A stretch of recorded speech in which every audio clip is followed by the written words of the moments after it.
What's up guys, Jago here, your friendly neighborhood F80 enthusiast. So I thought I would try something a little bit different for today's video, besides that kind of weird intro.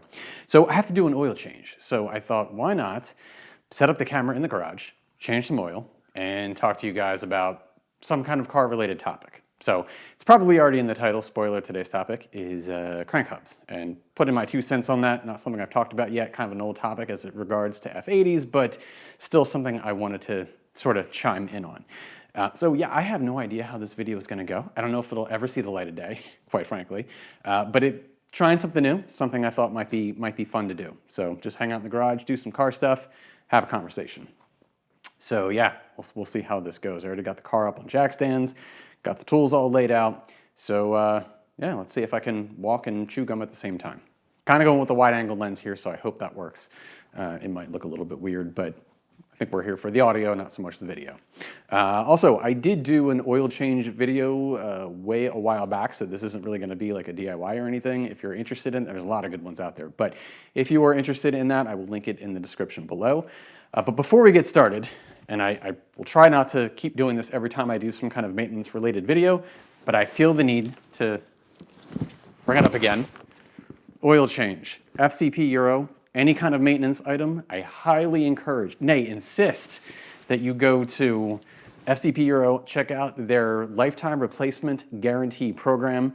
It's not like an affiliate thing, a promo thing, anything like that. It's just this phenomenally cool program that FCP Euro has. If you buy your maintenance stuff from them, you only have to buy it once and then it's free for life. So this was $103 for this box of oil, completely free. I just feel the need to remind in case you're new, in case you haven't heard of it before, because I only just learned about it in the past year or so, and it's awesome. Also, I noticed that this past summer, ECS Tuning has jumped into the lifetime replacement guarantee game, which is awesome. I think the more companies that do this, the better. I don't know how it works from like a business sense. It seems crazy, but it's definitely a win for us. I would say that the FCP one is a little bit better because they take used fluids back, whereas ECS Tuning doesn't, at least not yet. But still, the fact that ECS Tuning has the program to some degree is awesome because I get 100% of my stuff from either FCP Euro or ECS Tuning when it comes to car parts, maintenance stuff, whatever. So spark plugs, brake pads, oil, transmission, fluid, whatever that you use and replace, you can send back, get it in a store credit, and then you can just keep buying it. So you buy it once and then you just get it for life. So win-win. So, all right. So I already got the car warmed up. It's cooled down a little bit. So let me hop under and let's change some oil. Let me do this before we get into our topic for today. So I got a 50-50 chance of getting this right. You know what? I need gloves. Actually, first, I need gloves. Where were you during the 12-hour detail? I'm gonna try not to like overly edit this video because the point is to just kind of let it flow. But if there happen to be any big gaps or anything like that, I'll cut them off because I'm sure they'll be not interesting. So, all right. Hey, fancy seeing you here. All right. So I have a, like I said, 50-50 chance of getting this right.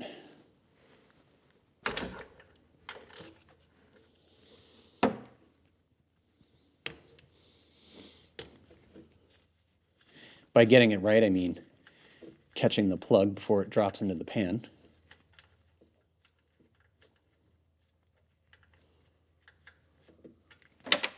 Got it. Although I just splashed oil everywhere, so kind of a win, kind of a loss. And as always, I forgot to bring a shop towel so I can wipe this off. So we're off to a good start today. All right, so crank hub. Well, first I thought might be a quick refresher in case you're not familiar with the S55 engine. What is the crank hub? So a crank hub is basically what keeps the entire engine in time. So my sort of overview understanding, right? So it's this piece, connects to the crankshaft, but everything is held in place mostly by friction, right? So when the crank hub is working, keeping the engine in time, everything is cool, but it's again held in place mostly by friction. In the rare event that it can slip, which is again very rare, we'll talk about that in a minute, but in the event that it slips, goes out of time, well then you have a problem. So best case scenario, engine goes out of time, goes into limp mode, has to be towed back, and it can be fixed. Worst case scenario, valves meet pistons or whatever, and you now need a new $25,000 to $30,000 engine. So that's the bad version of what can happen when the crank hub fails. So what would cause the crank hub to fail? So as I understand it, and we're talking about extensive reading on the Beamer Post forums, talking like threads that are 60, 70 pages long or so. But as I understand it, there are four main reasons that four contributing factors that could increase the likeliness of it happen, but aren't necessarily needed for it to happen. And so one of them is earlier model F8X cars. And by the way, if anybody's watching this and you know better, please comment, correct me, fact check me if I'm wrong here, and give me a little bit of rope. So one is earlier F8X cars. So the 15s and 16s, as I understand it, those ones were more likely to have the issue, and then those are pre-LCI, and then around the time of the LCI update, allegedly BMW made a sort of a change to the design that it's not a keyed solution, it's still mostly held in place by friction, but it reduces the chance of it happening. The other one, the next sort of contributing factor, is transmission type, so DCT. So if you have a DCT, that is more likely to cause it to happen as opposed to a manual. Number three is how modified your car is. So highly modified F80s, F82s, presumably the F87 because they're S55 also. But so if it's putting out a lot of power, like generally over 600, 700 horsepower, that can also increase the likeliness of the crank hub slipping. And the fourth one is driver did something stupid, specifically a money shift, which wasn't a term I was terribly familiar with until a couple of years ago. So for those of you who don't know, money shift is where you downshift to the wrong gear, spike the RPMs up, and cause some kind of damage to the engine that requires money to fix, hence money shift. So those tend to be the four factors that would cause the crank hub to fail. Early F8X cars, DCT transmission, highly modified, highly tuned, think upgraded turbos, E85, stage 2, stage 3, whatever, and doing something dumb. So again, those aren't necessarily all necessary for the crank hub to fail, and certainly I've seen people with completely stock engines who didn't, money shift or whatever, or maybe weren't have an early version of the F8X car fail. But again, that seems to be the common set of variables that would make it happen. So then it begs the question, and I'm already kind of towards maybe the end of this. I can stretch this out a little longer. So then it begs the question, is it worth replacing? And that is a highly subjective question. And I think for me, I'm going to go with no. Right? I don't really think that, I don't think I'm gonna, at least not anytime soon, right? So it's kind of like an insurance policy, obviously, although I don't even really think that's that applicable because, insurance policy is, like Chris Rock used to say, you buy insurance in case shit happens. There's no real insurance for a crank hub failure. The alternative is to buy an upgraded crank hub that would prevent it from failing. So I guess, I don't know, it's more peace of mind. I forgot to get the oil filter housing cap, wrench, whatever. Give me a second. So as I was saying, is it worth doing, right? So I'm gonna say not for me. Now it's not just because I have a 2017, so a post-LCI, oil dripping sounds. It's not because I have a 2017 post-LCI car that may have had the slightly updated design that would lessen the chance of it happening, or the fact that it's a manual transmission, the fact that it doesn't have 600 plus horsepower, it probably never will, and I try not to drive it like an asshole. It could still happen, I totally acknowledge that, But the chances of it happening are probably pretty slim in that regard. And if we're talking about how likely is the issue to happen, there were over 100,000 F8X cars made, well over 100,000, and I don't even think that takes into account the F87s, right?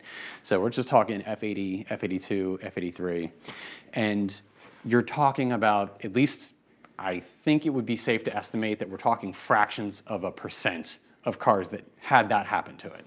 So it's not like the E9X series cars where you had the rod bearings that would fail, and it wasn't a matter of if, but when. And I think, correct me if I'm wrong, I think it was around the 150,000 mile mark is when you kind of were likely to see a problem with that.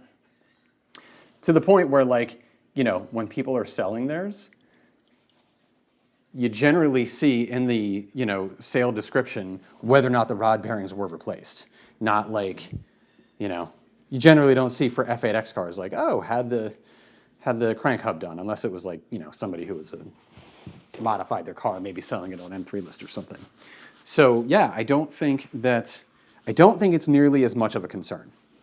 I am making a total mess here, dude. Total mess.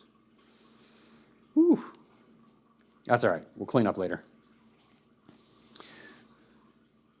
Now, on the other hand, I do plan to keep this car for probably forever, at least. I mean, it's an internal combustion engine with a manual transmission. This thing is destined to be a relic, so I really don't have any plans on ever getting rid of it.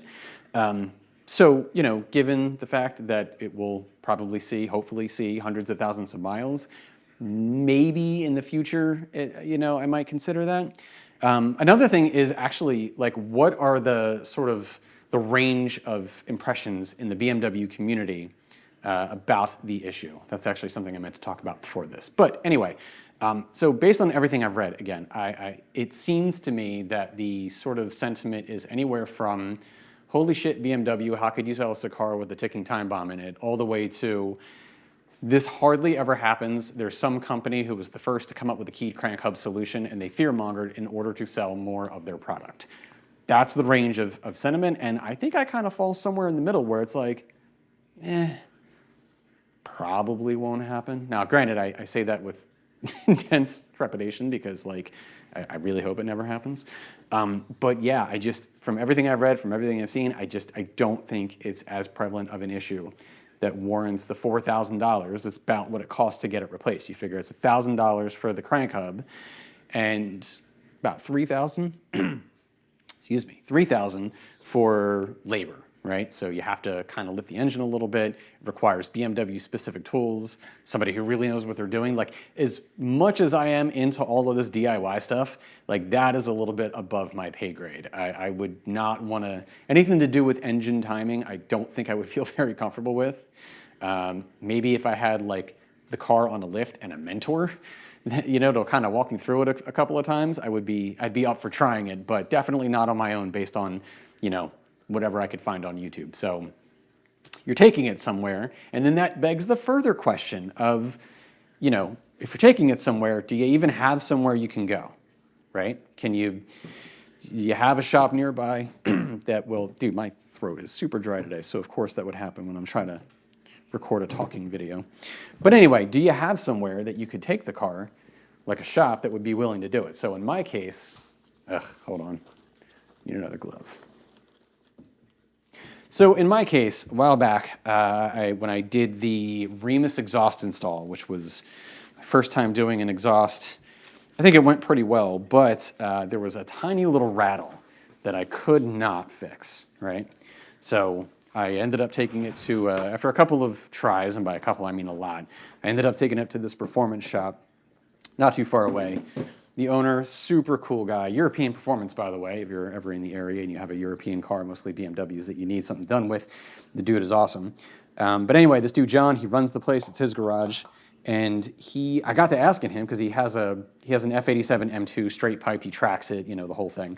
So I got to asking him, do you have the, did you do the crank hub fix? Is that something you do with the shop? And he was like, You know, I haven't had it done. I'm not really too concerned about it. Never tried it, and he's like, I might try it next year just to see if it's something we can offer, but nah, we don't really do that here, not at this point in time. So, not that one dude's opinion on fixing it is really anything to go by, but still, I kind of thought it was interesting that, like, here's a guy with a highly modified M2, tracks it, does all the stuff, which is, again, tracking is also another, place where you might have that issue happen. So I've read, so I've heard. Actually, we're gonna have to cut because I need a proper pick tool. Getting this O-ring off the filter housing cap really is not, using this to do it is not a smart tool. Editor's note, we'll cut past this. There we go. Anyway, as I was saying, so got this guy who, was not that emphatic about it. And again, not that really one dude's opinion should really set your kind of standard on that, but it still does illustrate that it's clearly not something that generally worries a lot of people. Now, if I had $4,000 in fuck you money, would I do it? Probably. $4,000 to do something that probably will never happen. I'm not 100% sure that I see the immediate value in that. Nor do I really kind of sort of take the opinion of any YouTuber, like any F80 channel YouTuber that had it done, because in that regard, I think it's like, look, as a content creator, you're always looking for content. So if I can make a video where I take my car to a garage, maybe I can film the mechanic doing the work, make some kind of video out of it, sure, that might be a little bit more worth it, but when you're talking, and even then, it's like $4,000 for the peace of mind in a video. I don't know, but just to do it alone, yeah, I don't think I'm solidly in that camp yet. So there was another topic that was related to this. I kind of forget. Bear with me here. Now, I kind of figured that this video would go this way, where there was all the potential in the world that I would shoot past everything that I meant to say, and or that I was going to say, and then still not be anywhere near done the oil change. And that's kind of where we're at with this. All right, filters in. Good to go. Let's clean this up a little bit.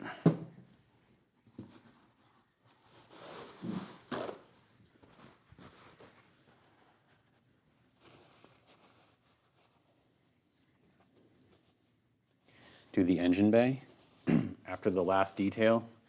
Looks so good. I'll have to see if I can't get a little shot in here. It just looks pristine. I haven't driven the car at all since the detail because we got a ton of snow not too long afterwards, so the car has been pretty much parked the entire time. It was really amusing when I tried to get it out of the driveway, and it didn't really happen. My driveway is kind of on an incline, so with a bit of snow, it was amusing to watch me try, but nonetheless, didn't quite happen. All right.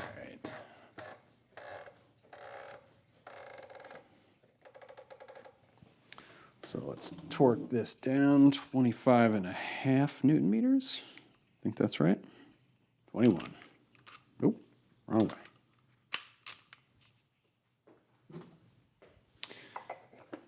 All right.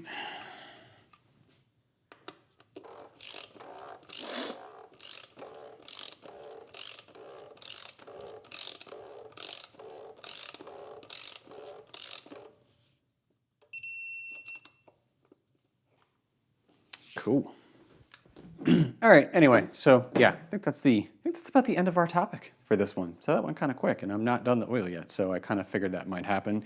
Timing issues and all that stuff. But anyway, suffice it to say, if I had a spare $4,000, I would definitely do it just for that peace of mind. But it's kind of the same reason that I don't have, flood insurance or something. Like I don't live in a flood zone. It technically could happen where I live, but the odds of it happening are very, very slim. And so, don't have flood insurance. Kind of look at it like that. That might be sort of, what's the word? What's the phrase? Penny wise, dollar foolish? Anyway, so I don't know. That's kind of where I'm at right now. That might change in the future. I just kind of think like $4,000. Granted, the protection of the engine, that's great. But $4,000, I could outfit this with all the agile carbon fiber that I really want, and then some. So that's kind of where my head's at. I'm not saying that it's the smartest line of thinking, but that's kind of, yeah. So I don't know, I'm curious. If you have a car with an S55 engine, what do you think? Do you have the crank hub done? Have you thought about it? Is it something you're planning on doing? Do you think it's overblown of an issue? Curious, let me know. All right, anyway, bolt. Gotta clean up the bolt. I told you this was experimental. Told you this may or may not turn out well. But I'm up for trying some new stuff with the channel this year, this being one of them. I still will probably, I don't know, I still kind of want to have the YouTube talk, just because I'm always interested in like other content creators of any type, not just, car stuff. I'm always interested in other content creators. They're just sort of look at the behind the scenes, their process, all that stuff. I think it's interesting. Even if it were like a channel that I had no interest in, like their otherwise normal content, I still would be interested just to hear the perspective, somebody else's process and stuff like that. I don't know, I just think it's interesting. Don't forget, you need shop towels.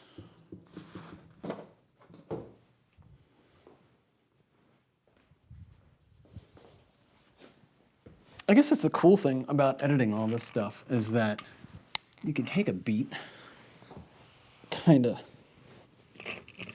not worry about filling airtime, and just cut out all the silence. Dude, I got so much cleanup under here to do. God damn it.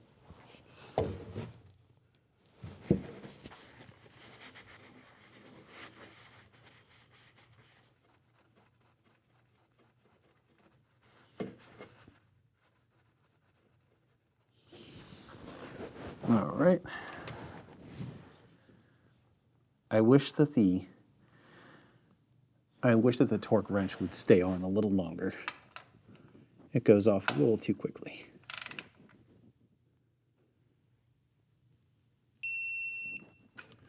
There you go.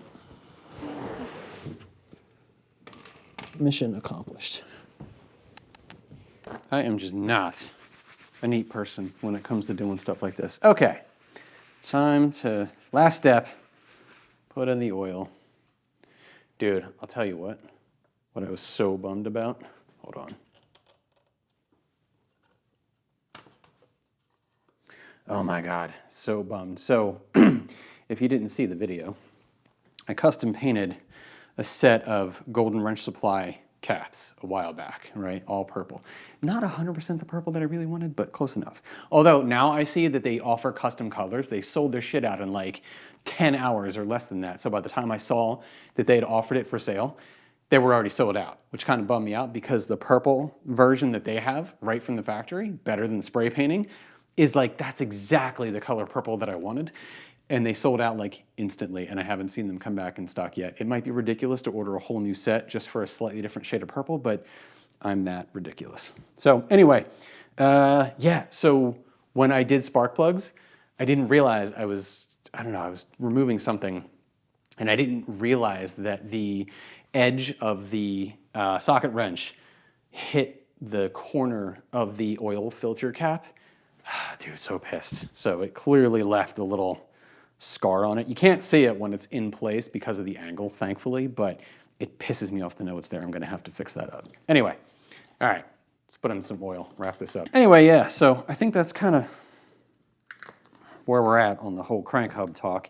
It is an issue, I definitely acknowledge that, but I think it was, I don't want to say blown out of proportion, but I definitely just don't think it's as prevalent of an issue that requires like the urgent, immediate action if you have an S55 engine. I guess that's kind of it. In other news, while I'm wrapping this up, I watched The Batman finally. Kind of a fan of the whole Batman series, originals mainly, but nonetheless. You know what? It was actually pretty good. I was surprised at how good it was. And even being 3 hours, my favorite part would have been the fact that they used Something in the Way by Nirvana as pretty much the basis of music in the entire movie. Like, every bit of music was essentially modeled off that song, which is arguably the greatest song off of Nevermind. I can't believe it's been 30 years since that dude passed away. Crazy.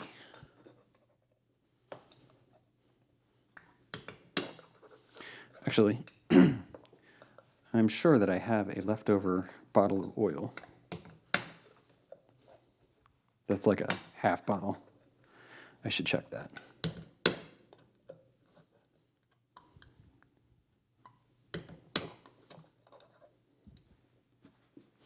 All right. So now might be a good time to just jump straight towards the end because we've concluded our topic for today. I will try to do a better job in the future if I continue to do these to sort of time out the work and the conversational flow. A little different than a talk and drive. Talk and drive, you just kind of drive until you're done talking, which is a little easier to time, but when you're doing some kind of a maintenance thing, plus I tend not to tend as if I've done this before, not really, but I seem to pause all work while talking or making a specific point, so that kind of lends to not really timing everything out really well. Again, first time doing this, all trial and error, why not? The talk and drive stuff, though, I mean, that is fun in the sense I don't get the sense that that resonates with the community too well, just based on numbers. But one, it's not really an SEO kind of thing, so it's really just to anybody who's, you know, a regular watcher of the channel. But it's still a fun thing to do. It's still fun to just go for a little drive, hook up the cameras. It's relatively low effort, and just pick a topic and kind of bullshit for a little bit. So I imagine that those will probably continue into the year. Not a whole lot of them. It's not like an every week sort of thing. It's really like, well, you figure last year was the first year that I did them, and I think there were 9. So every other month or so.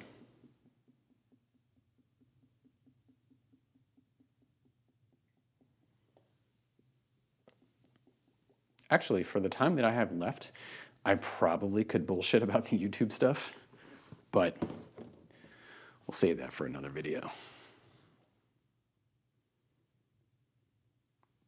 I'm probably going to cut in between these little bouts of silence because yeah.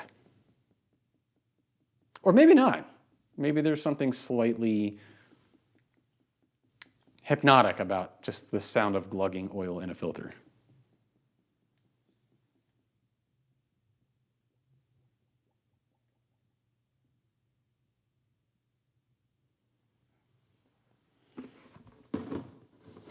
Though I guess what I would say, if I am going to talk about the YouTube stuff at all, because I have thought a little bit about, you know, this channel in general. Like, you know, it kind of started with just sharing the ownership experience of the car and, you know, doing some mods, doing some maintenance. Really wasn't a planned thing, but it turned into a thing. Doing some detailing, really got into the detailing stuff if you haven't noticed. Have a lot more stuff coming too for detailing, so if you're into that sort of thing, a lot more detailing content coming, but yeah, so, but I have thought that I think that the overall sort of, you know, takeaway here is I kind of like the idea of, I didn't really fancy this as a DIY channel. Kind of seemed more like a car vlog type thing until at some point I realized that, you know what? This channel's not really vloggy. Should make it more vloggy, which incorporates sort of more general life stuff than just, hey guys, today we're doing blah, blah, blah on the car, you know? But one thing I think a good takeaway for this channel, or at least one that I would prefer, gotta keep these so that I can refill them, send them back to FCP Euro. One takeaway would be hopefully maybe encouraging people who see this stuff, who don't currently do their own maintenance but would like to try, to encourage them to try to do their own maintenance or their own mods or their own detailing, whatever it is. You know, it's kind of like you see, maybe you want to get into something and we'll use any one of those things. So let's just say oil changes. Like maybe you're like, you know what, I really want to do my own oil change, but I don't know if I can, or I don't know if it's something I should do or whatever. So a lot of the stuff on this channel has been watching me do something pretty much for the first time, with the exception of oil, but everything else has been literally the first time I've ever done whatever the video was.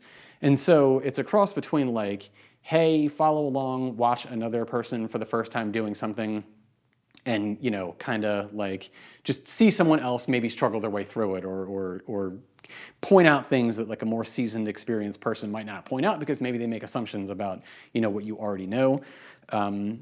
And then also, obviously, like the review and process and maybe pointing out certain things that might trip up another first timer doing this kind of stuff. So that has really become like kind of the thing. And yeah, I guess a good takeaway would be encouraging people who are kind of on the brink of maybe wanting to try their own stuff to give it a go.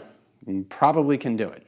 Probably. Now, again, as I said before, anybody who doesn't want to do their own maintenance or their own performance stuff because they just don't have the time or they're just not into the idea of doing their own stuff, totally cool, nothing against that. But anybody who is kind of on that fence would be cool to use this sort of, these videos as like a, you know, bit of encouragement. Like, yeah, give it a try. Although I would say, as a disclaimer, I am by no means, obviously, after having said all that, an expert mechanic, an expert in doing any of this stuff, and you should certainly, obviously, everything is at your own risk. But that being said, give it a go. You probably won't have an issue with it, and it's kind of cool. I don't know. I think it adds to the ownership experience to, at least for me, to do your own mods, maintenance, detail your car, all that kind of stuff. I don't know. That was the whole point with this car when I got it in the first place, was to try to do my own stuff as much as I could. I mean, obviously there's some things I cannot do, but to do as much stuff as I could to,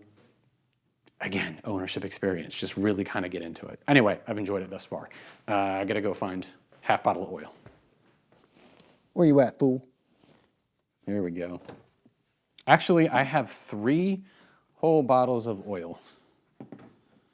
I guess I used the last half bottle on the last oil change. Because, like, you know, every time that you do an oil change, you use 6.5 liters, but you get 7 bottles, so you always have a half bottle left over.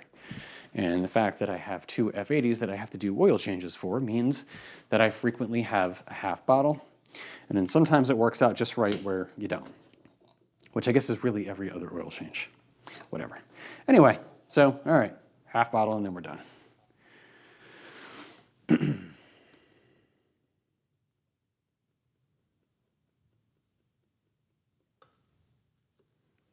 Where are we at? Man, that is tough to see. No, it's not. Right there. All right.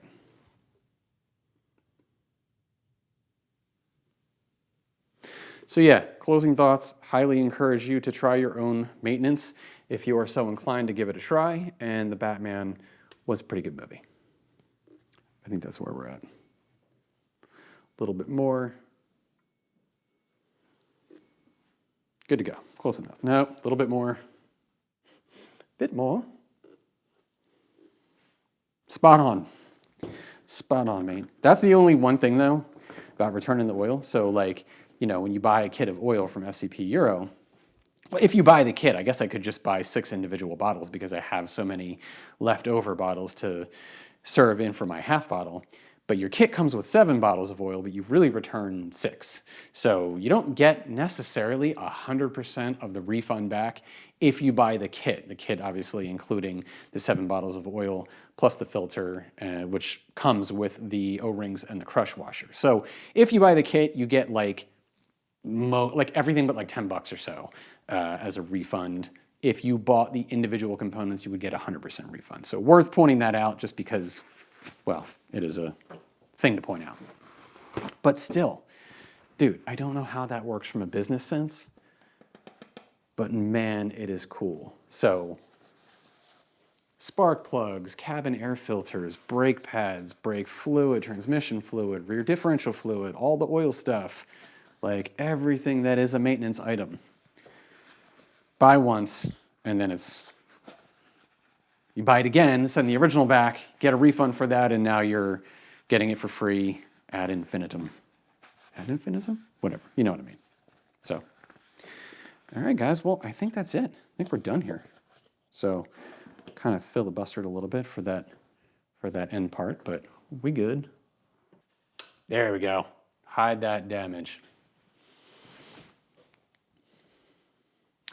All right, guys, well, gonna go and edit this. We'll see if it's worth posting. I probably will conclude that it's Probably not, but I'll probably still post it anyway. So hope you've enjoyed this. Let me know, I don't know, leave some feedback. Let me know what you think about the crank hub stuff. I'm always curious. I just ordered some downpipes. I cannot wait for that. I'm already writing the apology letter to the neighbors. So if you're into that kind of stuff, that kind of F80 content, then subscribe and come back soon because it's going to be very cool. So anyway, again, hope you guys enjoyed this video and I will catch you in the next one. Thanks for watching.